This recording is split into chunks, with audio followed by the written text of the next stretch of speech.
All right, y'all, I'm going to insert a quick trigger warning. Today's subject matter discusses the victimization of underage girls. So if this is a sensitive topic for you, I would suggest that you tune out of this one and continue on with your own healing process and continue to cope well and healthily.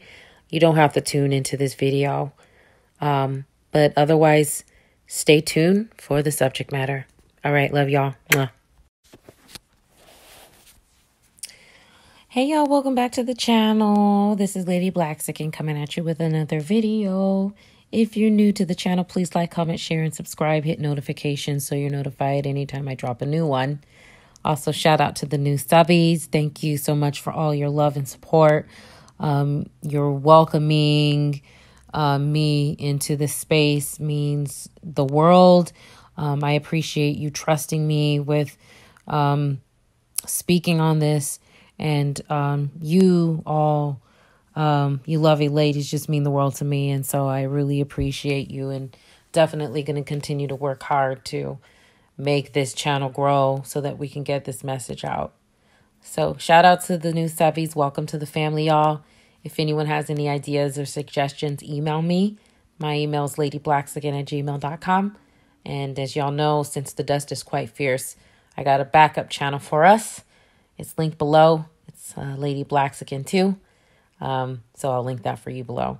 But let's get into today's topic because y'all know that for the last couple of days, there's been a couple of stories that have gone viral that we're definitely going to highlight into today's topic. But with everybody talking about this, of course, you know, we all, unfortunately, our stories are aligned. We all have a story of, or not all of us, but a good amount of us have a story of some sort of predatory behavior that they fell victim to as Black women in Blackistan by way of Black men.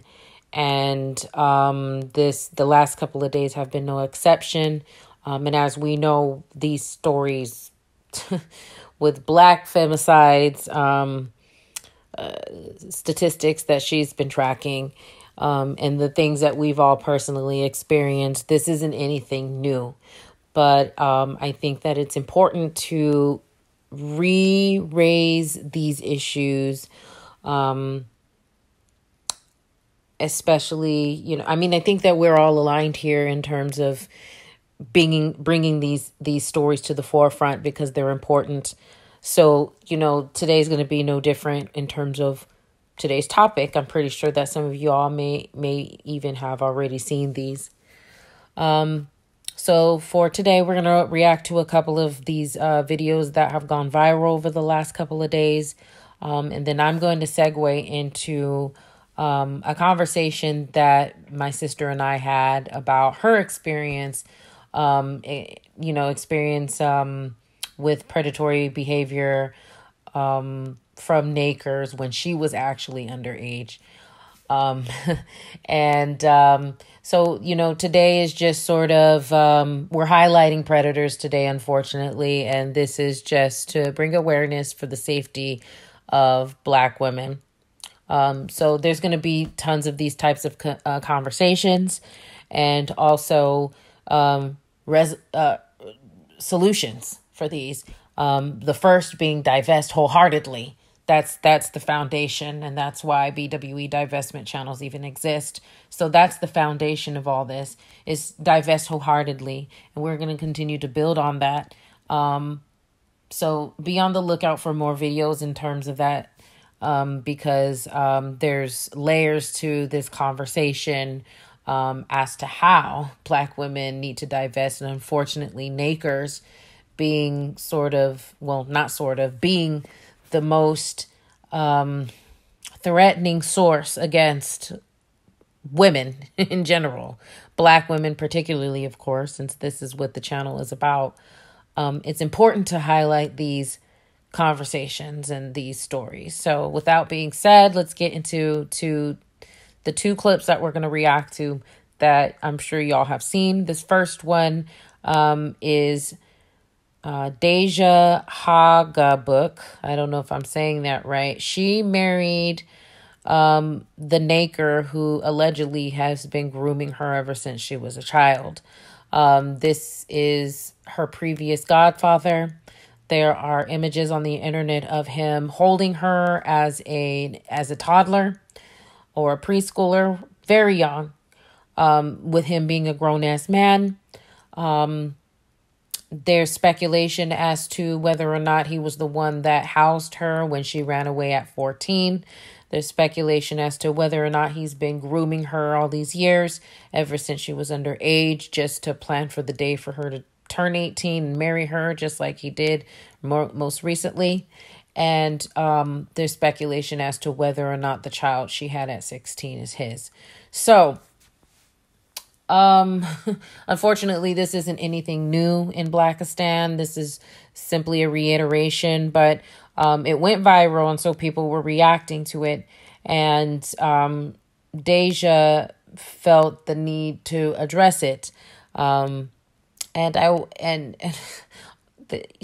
She looks like a baby.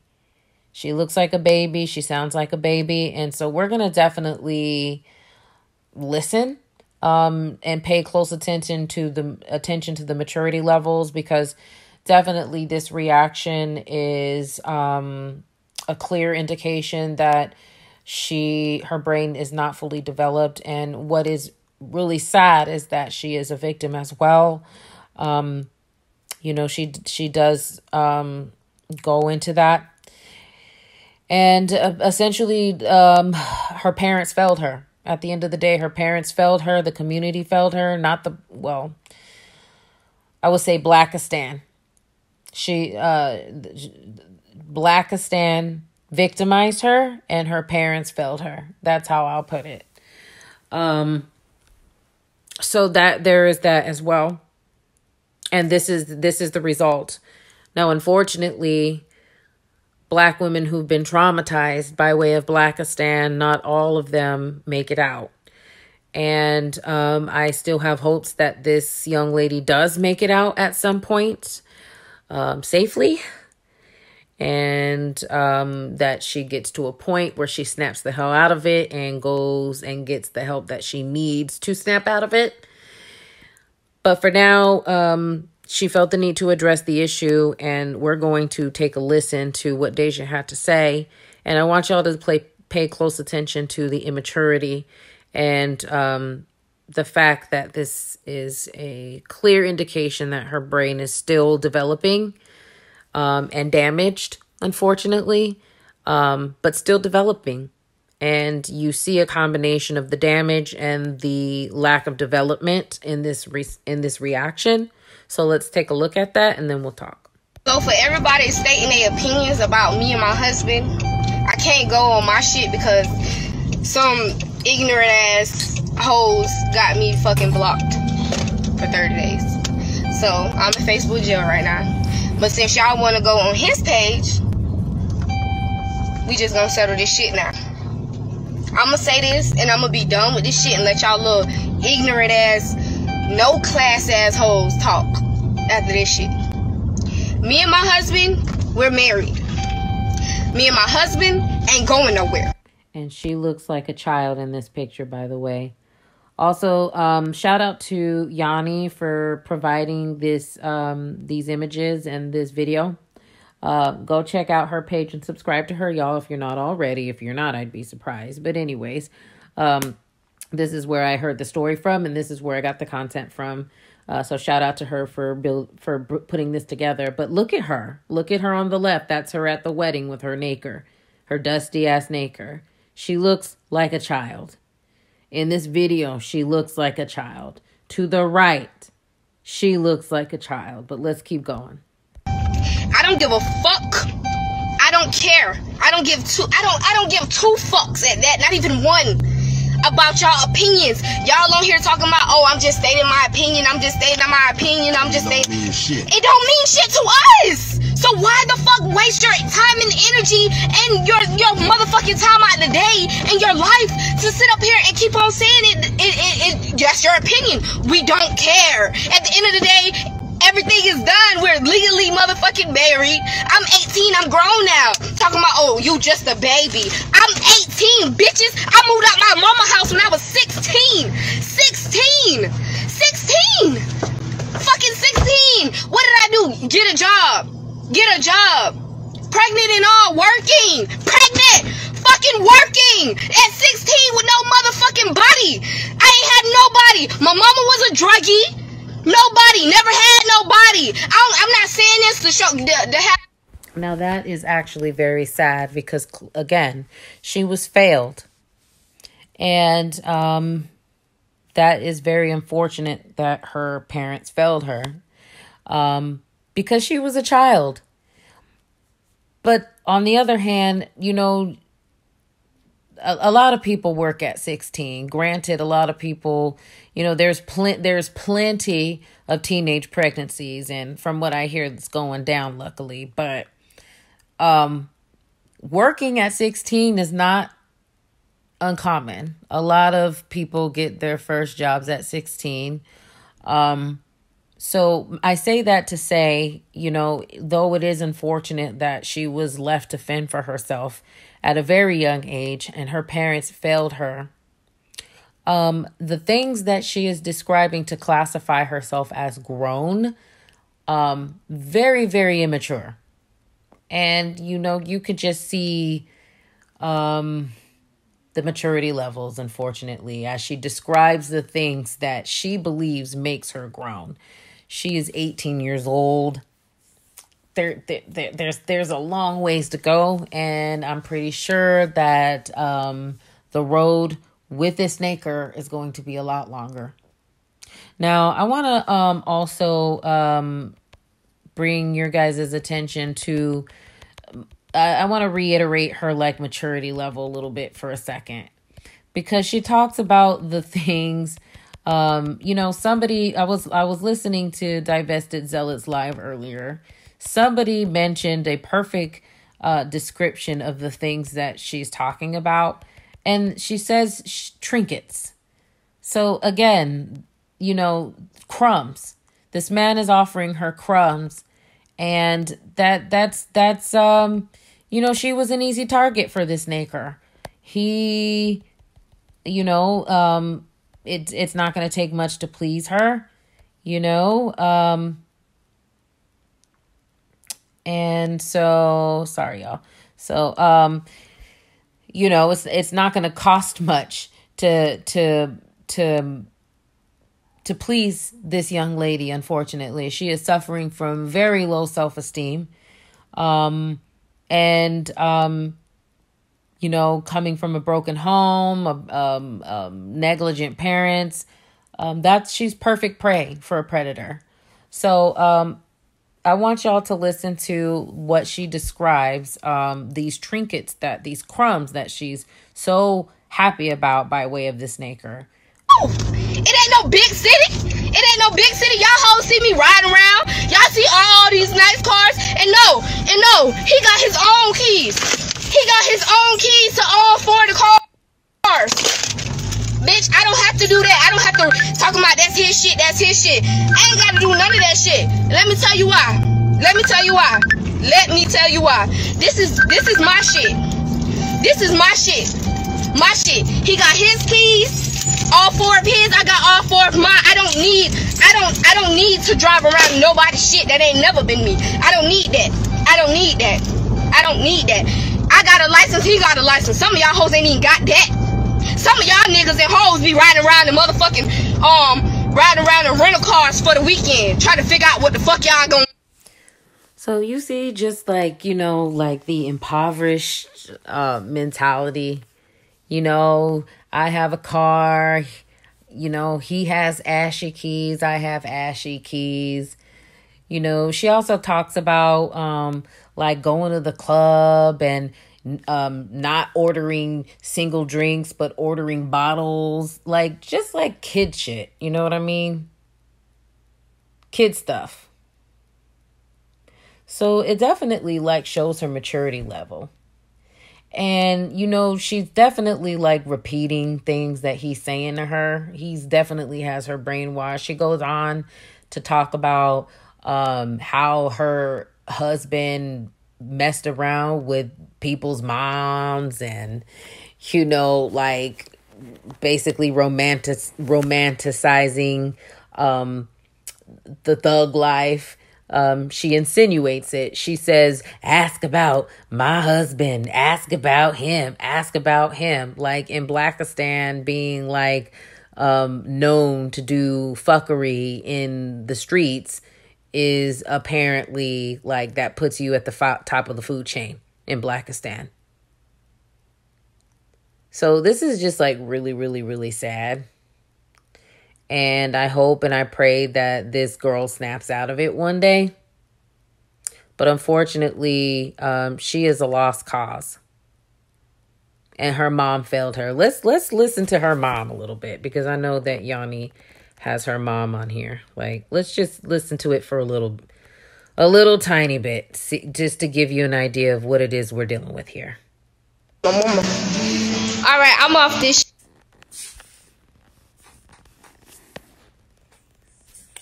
No, I fucked your ass in 2017 in my private.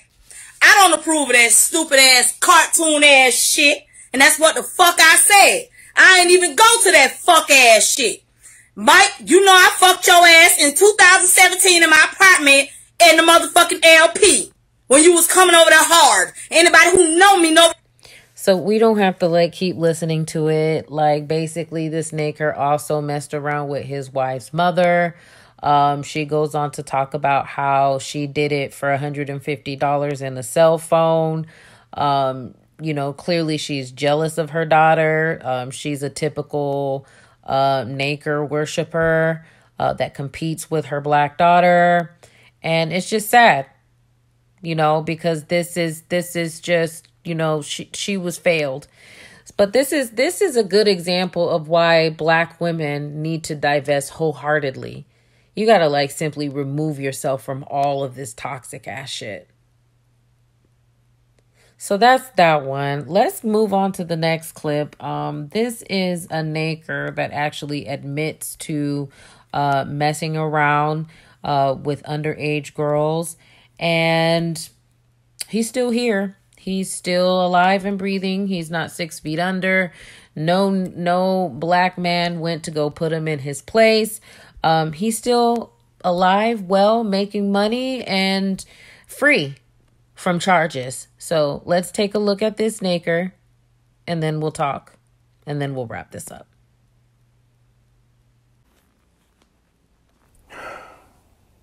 I could have been a predator. And I am a little sympathetic to R. Kelly. I know that sounds really, really crazy, but hear me out. I guess I need to start with what I've done. When I was doing my Craigslist protocols hot and heavy, I would get a ton. I mean, a ton. You see that, y'all? This is part of the reason why the FBI shut down Craigslist's whole personals down because of Nakers like this. But let's let him continue. Of high school girls answering my ads. And typically I ignored them. Because even though I have a similar appetite to R. Kelly, I like young women, but I don't like children. But this is how a child tricked me. Typically, you see that? A child tricked him. Would be young. There would be lots of signs that this girl was very, very young.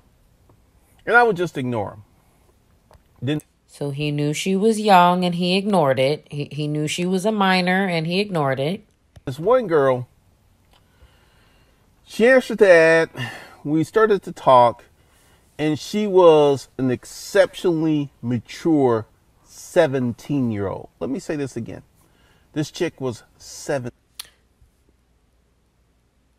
There are mature young kids. You still know they're children, though. But let's keep going. 17. Her conversation was different. She actually was a... What I mean by that is there will never, ever be a mature enough teenager. for Nakers to prey on. Never, ever will be ever a mature enough kid for Nakers to prey on. Never. You know they're children. No matter how mature they are, you know they're children.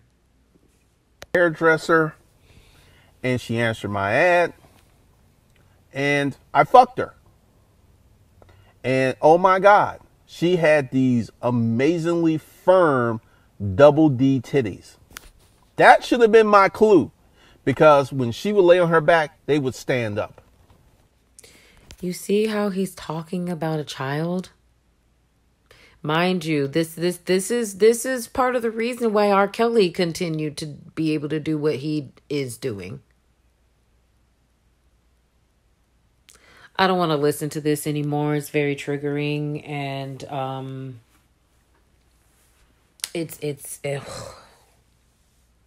have to take a deep breath for a second. It's really, really hard for me to do this content, y'all. But yeah. Nobody, this man is still alive. He's still breathing. No one went after him. People are still supporting him. He's still alive and well to do what he pleases. Now, we were talking about this in Divest Zealots Live as well. Compare that to Gabby Petito.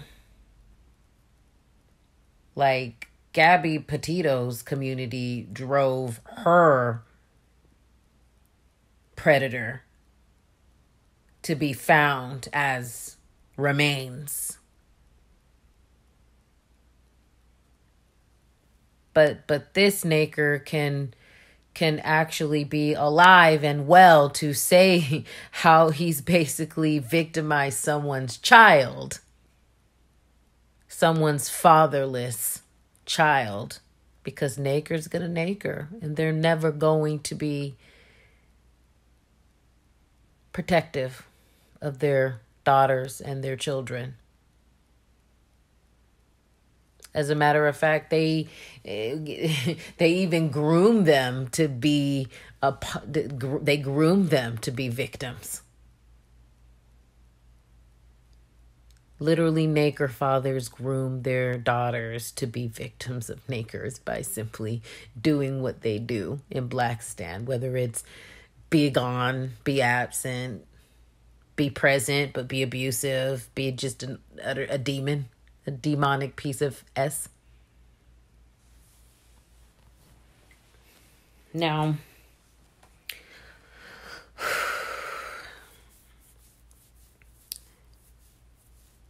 I don't know.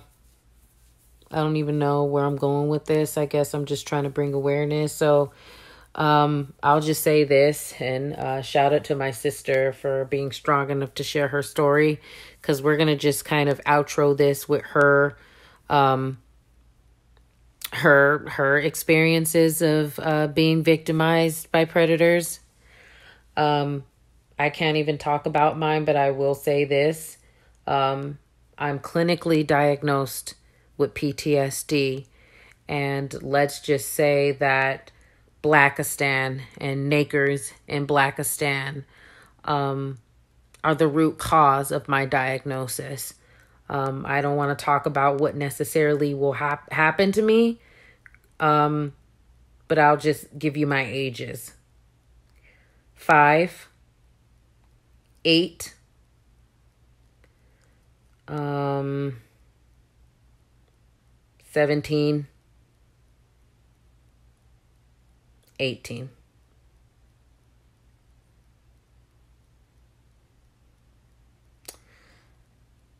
Anyways, that's all I got for y'all. Please like, comment, share, and subscribe.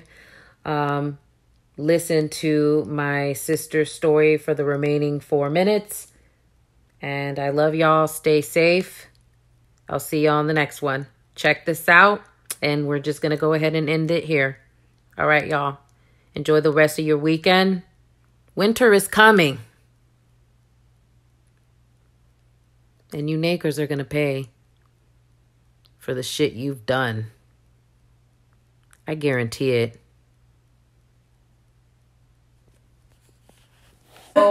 Okay, so let's go Your back. divestment. Dude, let's go back of, our mother being a single mother. Yeah. Started businesses so that she Family wouldn't, reminder, no doxing. yeah, Keep going. so that we wouldn't be on welfare, because that was just the reality. Yeah. She was on welfare and she was tired of it. She was like, I'm gonna do so that I can not have to come to this office ever again. And she did. Yeah. To her credit, she hustled She to did. do it. So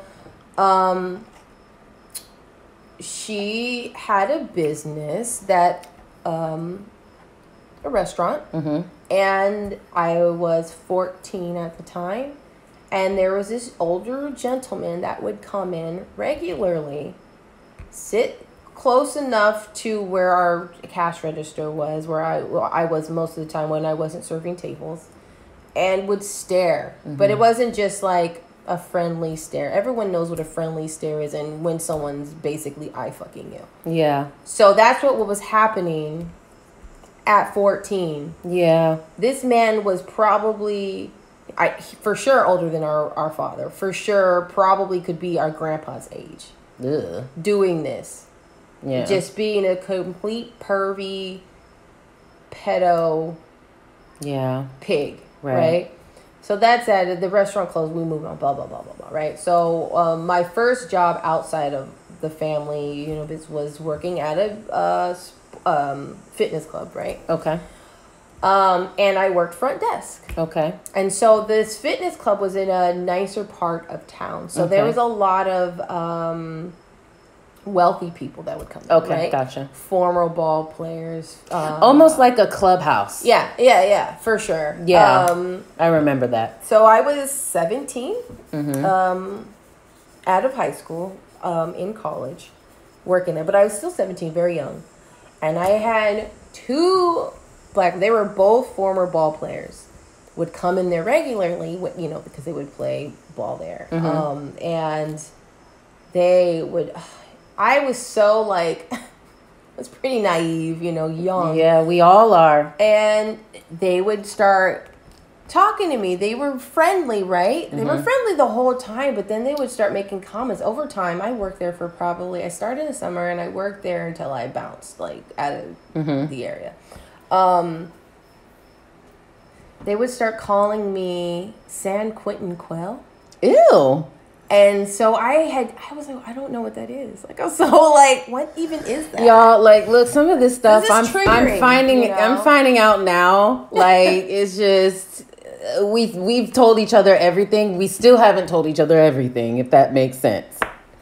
That's a lot that you So That's yeah, gross. they would call me San Quentin Quell. He would call me Jailbait, and they would take turns. Ew. These two older, they were probably in their late 40s. And you're 17. I'm 17. They're probably in their late 40s. They have kids older than me. Right. They're calling me Jailbait, talking about how they want to take me out and blah blah blah. And I'm just like, Yeah. no. So a lot of the predatory stuff that we talk about in this space, you've super experienced. predatory. They called me Jailbait, San Quentin Quell, and I didn't know what the hell any of that was. Right. What is that? We're talking a nice part of town, y'all. Nice part of where the town. hell did these makers even come from? People with money. They had money, and So again, what Cynthia G says, it doesn't matter when they say choose better. These nakers had money. Because they were in the clubhouse. Oh, yeah. And, if I wanted to pursue that, I could have. Right. But it's just ew, you're my grandpa. No. Right. So I basically kind of started getting fed up with